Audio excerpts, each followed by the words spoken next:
Él viene, el Señor viene. Y seguimos en este estudio del libro de Deuteronomio.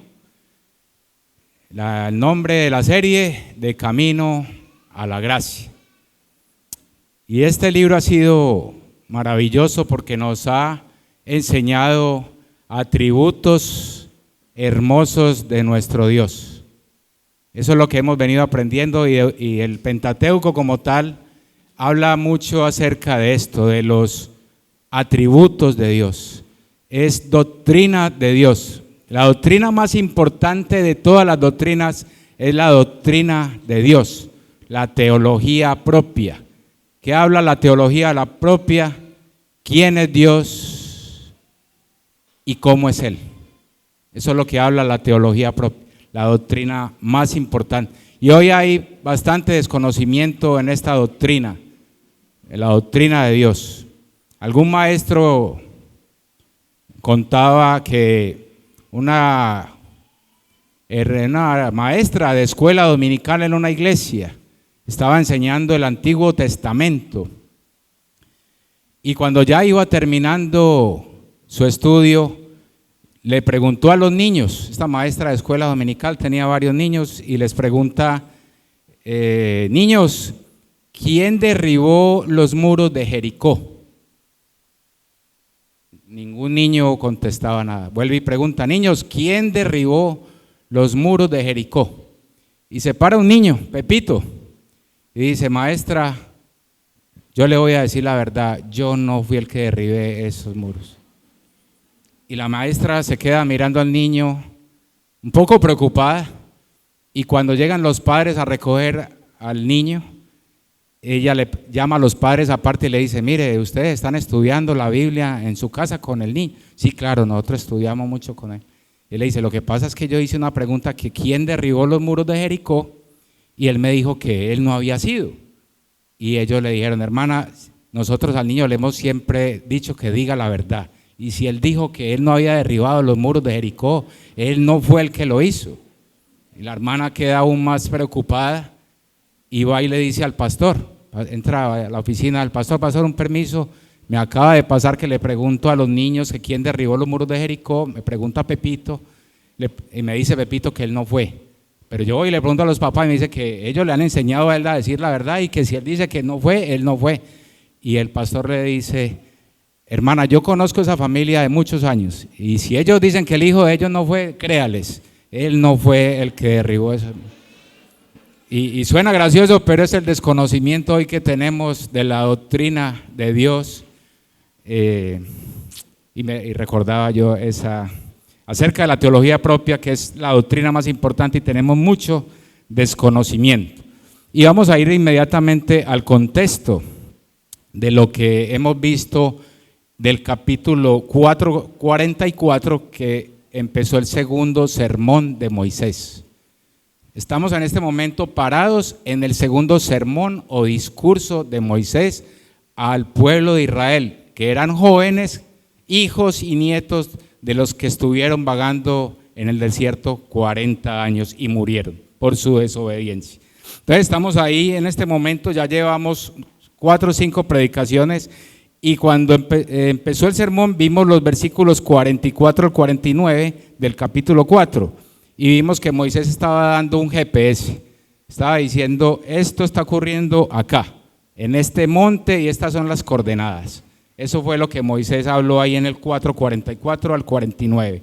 De ahí vimos cómo Moisés pasa al decálogo en el capítulo 5, los 10 mandamientos. ¿Les recuerda a estos jóvenes los mandamientos de Éxodo 20? Y también vimos el temor de Dios. Recuerdan que vimos un video, Dios hablando en ese video en un monte, y ellos se llenan de temor y dicen: no, háblenos usted, le dicen a Moisés.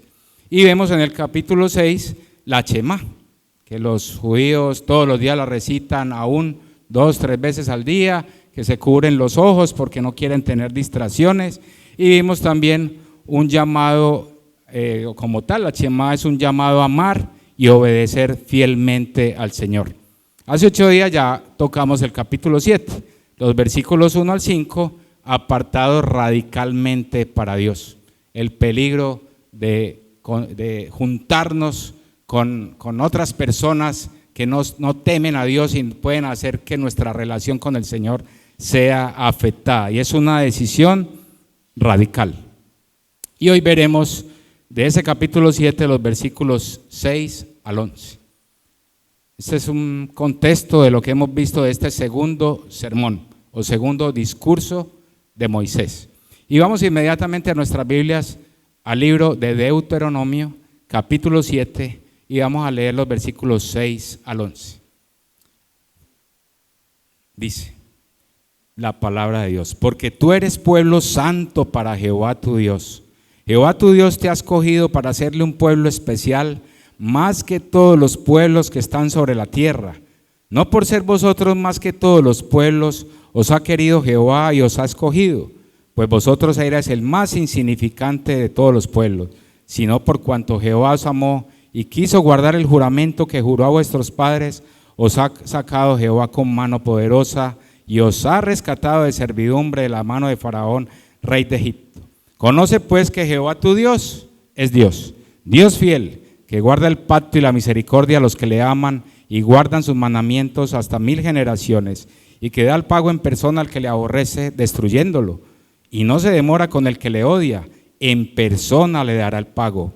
Guarda por tanto los mandamientos, estatutos y decretos que yo te mando hoy, que cumplas. Oremos. Señor y Padre celestial, te damos gracias, Señor, por tu bendita palabra y por esta mañana que podemos escuchar tu voz, deleitarnos en ella, que seamos, Señor, receptores de tu palabra, que tengamos claridad en nuestra mente, danos entendimiento, danos esa claridad, Señor, de tu palabra, para que podamos obedecerla, ponerla por obra, agradarte y glorificarte en esta tierra. Esto te lo pedimos bajo la guía de tu Espíritu Santo y en el nombre de nuestro maravilloso Señor Jesucristo. Amén, Señor. Amén. Entonces acabamos de leer este pequeño pasaje o esta porción donde comienza el versículo 6 con un porqué. Porque los versículos 1 al 5 hubo un porqué apartarse de esos pueblos. Era para no contaminarse.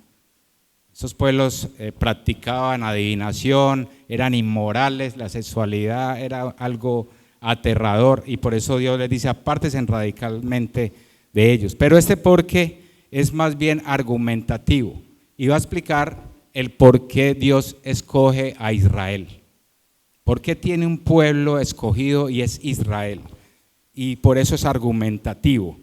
El otro es porque eran más bien aplicativos y tenían esa idea, explicar o explicativos y prácticos. Entonces vemos que este porqué nos va a introducir a darnos el argumento por qué Dios escoge a Israel. Dice, porque tú eres pueblo santo. Tú eres un pueblo santo, o sea, apartado. Y bueno, y entonces, ¿cuál es el propósito? Ahí está, para Jehová tu Dios. Ya ese tu Dios nos da una idea de algo que es una posesión. Y lo sigue diciendo, Jehová tu Dios te ha escogido. Jehová tu Dios te ha escogido y siempre cuando Dios escoge tiene un propósito, para hacerle un pueblo especial. Debemos mirar esa para hacerle un pueblo especial. Nos va a ayudar ese porqué. Esa palabra ahí habla de un tesoro especial. Mire, Dios no tiene nada que recibir de nadie. Él no necesita a nadie. Por lo cual Él lo que hizo fue regalarse un pueblo para sí mismo. Él mismo se dio un tesoro. ¿Qué tesoro le podemos dar los hombres a Dios? Ninguno. Él se tiene que dar un tesoro, Él mismo. Y cuando uno dice, eso solamente está acá, que Israel era un tesoro especial. En Éxodo 19:5 lo traduce así la Reina Valera, muy bien traducido. Ahora pues, si oyereis mi voz y guardareis mi pacto, seréis mi tesoro especial sobre todos los pueblos, porque toda la tierra es mía. Ahí está, tesoro especial. Deuteronomio 4:20. Pero a vosotros Jehová os tomó y os ha sacado del horno de hierro de Egipto, para que seáis el pueblo de su heredad.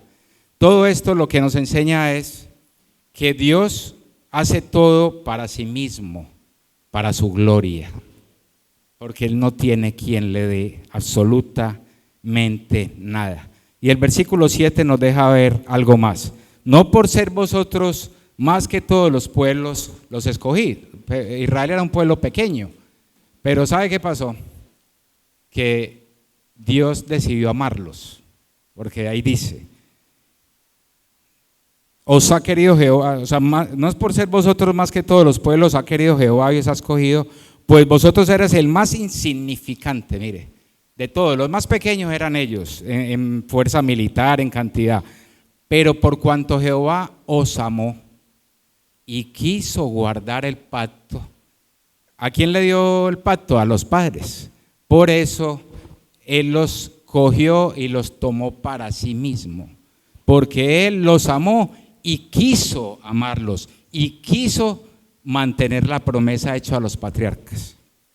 Israel no era un pueblo fuerte, no había nada en él que atrajera a Dios. Igual nosotros, nadie tiene algo que Dios diga, qué maravilloso. Somos insignificantes, pero Dios nos ama y quiere y nos adopta para Él, para que seamos su pueblo especial. Ahora hablamos de la iglesia. Isaías 48, 9 al 11 nos deja ver un poco más de esto. Quiero que vamos a ese pasaje. Isaías 48, 9 al 11. Rápidamente.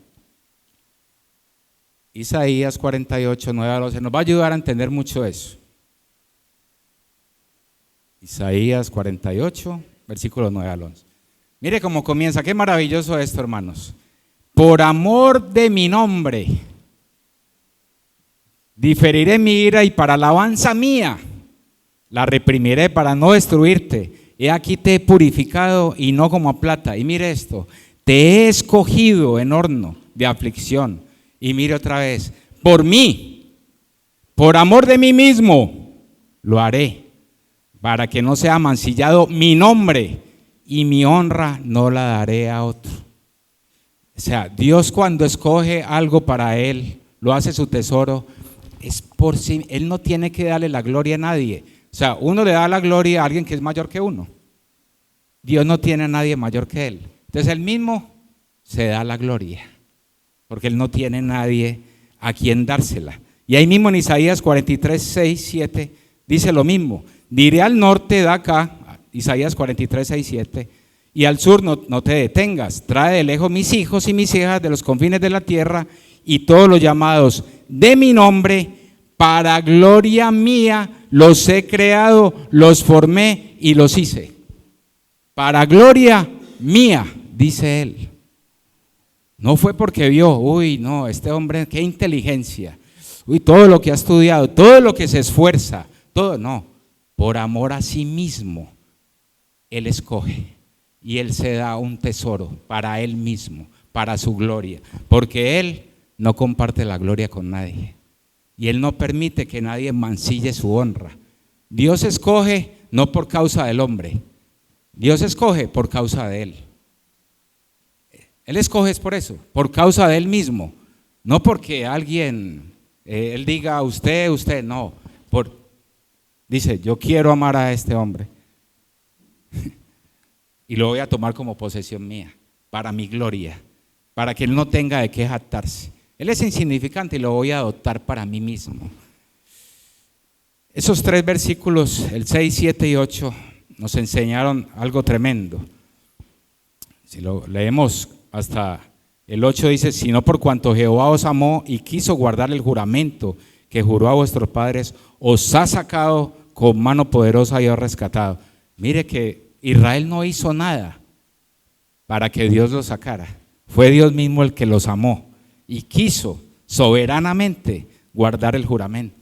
Ahí vemos el amor y la soberanía de Dios. Él escoge soberanamente para su gloria. Eso es lo que hace nuestro Señor. Y por eso a este primer punto lo llamé así. Este sermón solamente tiene 2 puntos. La mayoría de sermones tienen 3, 4, 5. No, tiene 2. El primero es, Dios escoge un pueblo por sí mismo y para sí mismo.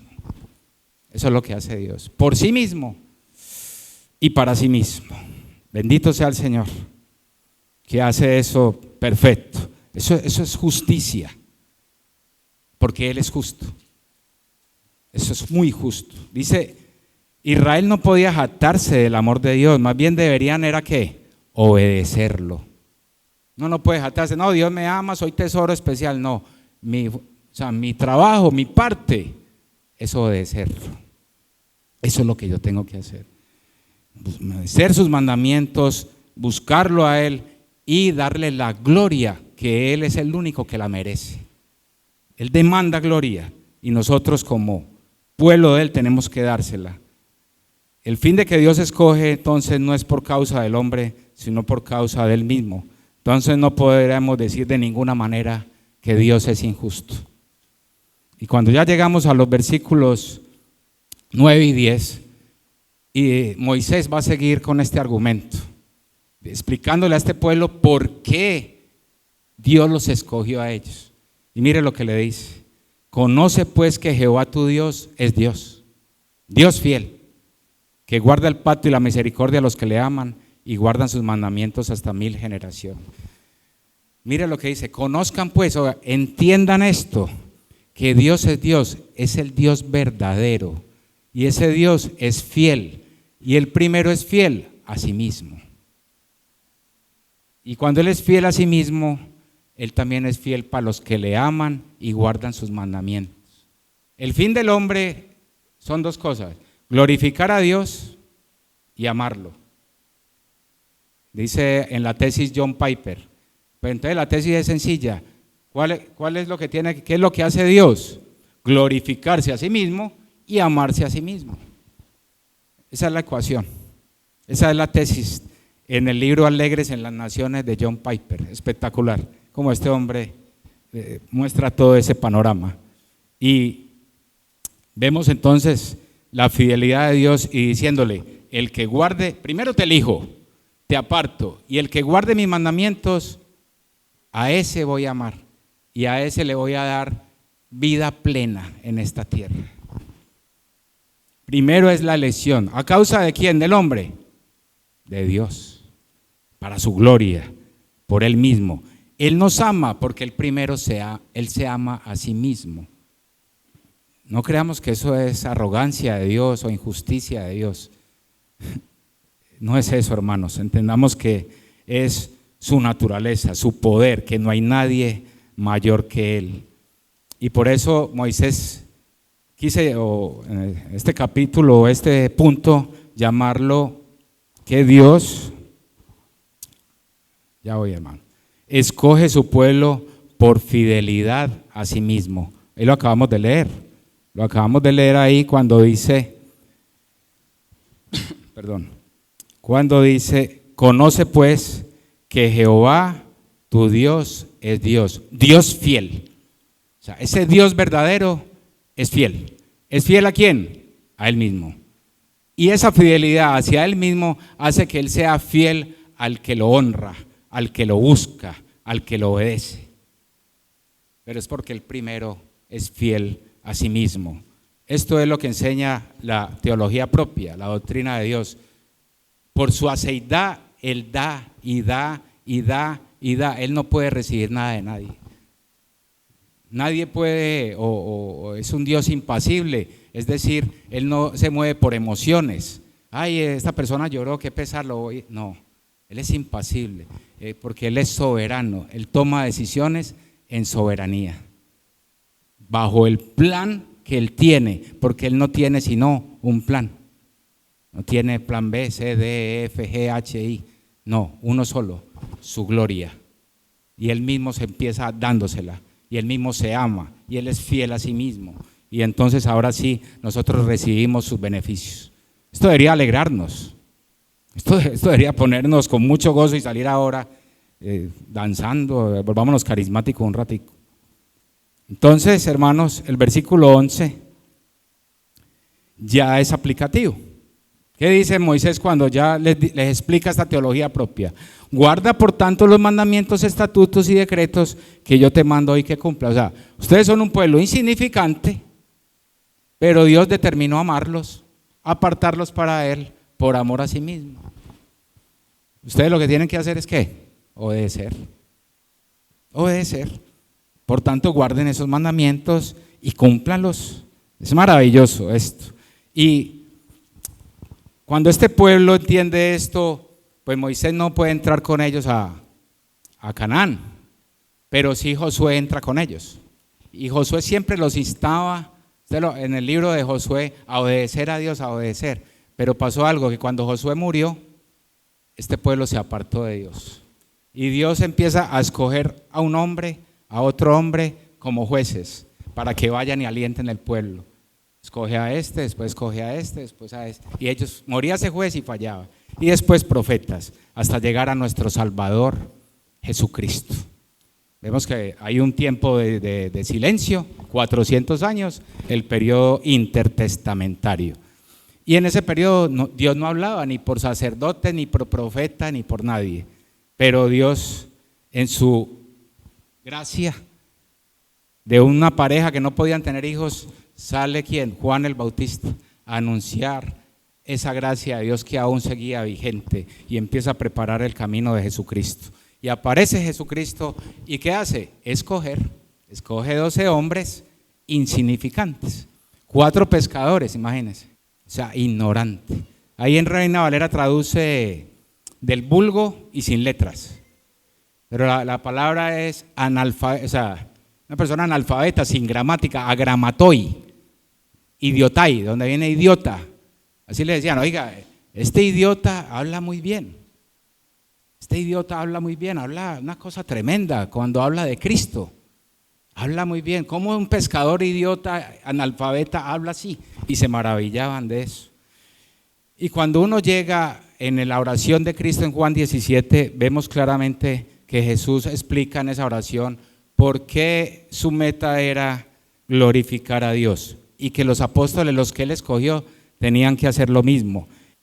Juan 17:1, estas cosas habló Jesús y levantando los ojos al cielo, orando, dice, Padre, la hora ha llegado, glorifica a tu Hijo, para que también tu Hijo te glorifique a ti. Ahí está la meta del hombre en la tierra. Versículo 4, yo te he glorificado, del mismo 17, versículo 4, yo te he glorificado en la tierra, he acabado la obra que me diste que hiciese. Ahora pues, Padre, glorifícame tú al lado tuyo con aquella gloria que tuve contigo antes que el mundo fuese. Dios todo lo hace para su gloria, para su misma alabanza. Versículo 9, yo ruego por ellos, no por el mundo, sino por los que me diste, porque tuyos son, y todo lo mío es tuyo, y lo tuyo mío, y he sido glorificado en ellos. La gloria de Él mismo. La gloria que me diste, versículo 22, yo les he dado para que sean uno, así como nosotros somos uno. La gloria. Padre, aquellos que me has dado, quiero que donde yo estoy, también ellos estén conmigo para que vean mi gloria, que me has dado porque me has amado desde antes de la fundación del mundo. 25, oiga, esto parece injusto que solamente sea para ellos. No, también estaba orando por nosotros porque dice, no solo oro por esto, sino por los que han de creer por la palabra de estos. Y dice el 25, Padre justo. Eso no es injusto que Jesús haya escogido a Pedro, a Juan, a este. No, eso es justo. Padre justo. El 25, el mundo no te ha conocido, pero yo te he conocido, y estos que hemos escogido han conocido que tú me enviaste. Podemos ver claramente que el plan de Dios no cambia. Su gloria, su alabanza, su honra. Y aquí en la pantalla va a aparecer un versículo que quiero que entendamos como iglesia. Primera de Pedro 2, 9 y 10. Dice la palabra de Dios, mas vosotros sois linaje escogido, real sacerdocio, nación santa. Y mire esa palabra, pueblo adquirido por Dios. ¿Quién se adquirió? Dios nos adquirió a nosotros. Nosotros no adquirimos a Dios, Dios nos adquirió a nosotros. ¿Para qué? Propósito, anunciemos las virtudes de aquel que nos llamó de las tinieblas a su luz admirable, para que reflejemos su luz y le den gloria a Él. La gloria no es para nosotros, es para Él. Él no comparte la gloria con nadie, porque Él es Dios. Entonces, podemos decir que el primer punto es: Dios escoge un pueblo por sí mismo y para sí mismo. Moisés les enseñaba a estos jóvenes que habían sido escogidos y apartados por Dios a pesar de ser insignificantes. A pesar de eso los escogió. Y el segundo punto que vemos es que Dios escoge su pueblo por fidelidad a sí mismo, por su misma naturaleza de fidelidad. Él es fiel para los que lo aman, lo honran, obedecen sus mandamientos. Y por eso podemos leer ahí terminando, cuando leímos el pasaje, dice que Él dará el pago al que le aborrece destruyéndolo y no se demora con el que le odia. En persona le dará el pago. Versículo 11 del mismo Deuteronomio 7. Guarda por tanto los mandamientos, estatutos. O sea, Dios es fiel y así como bendice al que lo honra, pues le da el pago al que no lo honra. ¿Cierto? ¿Y por qué hay algunos que no lo honran? Porque no lo quieren honrar y por eso reciben su pago. Tú puedes estar hoy en la predicación y pensando, ¿quién sabe en qué? En cómo van los negocios, cómo va, si las tajadas las dejé en bajo, la carrera, el hijo, el nieto. Usted puede estar pensando hoy en cualquier cosa aquí escuchando este sermón. No lo quieren conocer y Él nos da palabra para que lo conozcamos. Y al conocerlo, nos damos cuenta que Él adquiere un pueblo para sí mismo, para que ese pueblo esté apartado para Él, para que lo glorifique. Y por eso hoy, pues si eres creyente, hay algo que debes hacer y es lo que debemos entender. Pues listo, soy pueblo adquirido por Dios. El llamado es: obedece. Obedece a tu Dios. Glorifica a tu Dios. Por eso Jesucristo nos enseñó esto. Padre, hablándole a los apóstoles, que vuestras buenas obras los hombres las vean y glorifiquen al Padre que está en los cielos, porque la gloria es de Él. No hagamos cosas para que nos vean, nosotros no necesitamos la gloria, es de Él solamente. Entonces ¿qué es lo que tenemos que hacer nosotros? Obedecer. Y si no, hoy puedes llevar 10 años escuchando la palabra, 7 años, y no has querido aceptar que solamente eres un pecador, no eres importante, hermanos, no nos creamos importantes. No, pero es que yo me acuerdo que yo me esforcé, yo nací con muy bajos recursos, y mire todo lo que me he esforzado y mire todo lo que tengo, sigue siendo insignificante. Necesitas a Cristo, necesitas ser adquirido para ser pueblo de Dios. Y entonces ese llamado es para ti, que escuchas hoy ese evangelio. No te pido que abras el corazón, abra el corazón. Vea, Dios es el que abre el corazón. Lo que nosotros tenemos que estar es atentos al evangelio, atentos como una antorcha al evangelio. Y Dios abre el corazón y te lleva a Cristo. Y Cristo, como estás muerto en delitos y pecados, te resucita. Eso es lo que hay que hacer. Eso es lo que hay que hacer, estar atento al evangelio. Pero decía el pastor hace 8 días o ya hace 15, muchos están en el WhatsApp. ¿Cuándo va a estar esa persona atenta al evangelio? O durmiendo. ¿Cuándo va a estar atenta al evangelio? No le interesa conocer a Dios. Por eso dice, volvemos a leer el pasaje de Deuteronomio 7, los versículos 9 en adelante. Miren ahí. Conoce pues que Jehová tu Dios es Dios, verdadero Dios, Dios fiel, que guarda el pacto y la misericordia a los que le aman y guardan sus mandamientos hasta 1000 generaciones. Ese 1000 generaciones está hablando de algo infinito, de algo inmensamente infinito. Es una hipérbole que se usa 1000 generaciones. Entonces, es algo infinito esa fidelidad de Dios para los que lo obedecen, lo aman y guardan su mandamiento. Pero que da el pago en persona al que le aborrece, al que lo desprecia. Entonces hoy es un día maravilloso, va a haber cena y hoy no vas a poder participar si no has recibido a Cristo.